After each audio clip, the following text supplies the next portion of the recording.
Hello, সবাই কেমন আছো? আশা করি খুব ভালো আছো। আমি একটা ছোট্ট ব্লগ নিয়ে চলে এসেছি তোমাদের কাছে। আমাদের বিবাহ বার্ষিকীর দিন আমরা বোলপুরে গেছিলাম ওয়ান নাইট স্টে করার জন্য। তো সেখানে আমরা তিতলি রিসর্টে ছিলাম। সেই রিসর্টটাই তোমাদেরকে ঘুরে দেখাবো। এখানকার রুমস, এখানকার পরিবেশ কিরকম সেগুলো সব তোমাদের সাথে শেয়ার করব। এই দেখো আমরা রুমে চলে এসেছি। এখানে রুমগুলো ভীষণ সুন্দর, একটা রাজবাড়ি ভাইবস আছে এবং খুব ওয়েল ডেকোরেটেড রুম।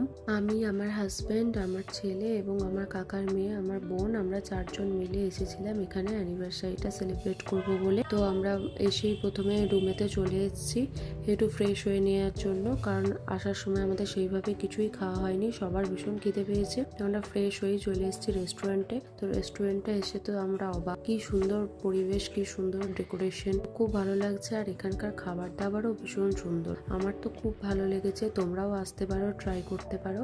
আর সারাদিন কি কি করলাম, কোথায় গেলাম, কি কি কেনাকাটা করলাম সেটা নিয়ে আসছি নেক্সট ব্লগে। আমার বানানো কন্টেন্ট যদি তোমাদের ভালো লেগে থাকে তাহলে লাইক, কমেন্ট, শেয়ার এবং সাবস্ক্রাইব করে আমার পাশে থেকো। তোমাদের সাপোর্ট আমার খুব প্রয়োজন। ধন্যবাদ।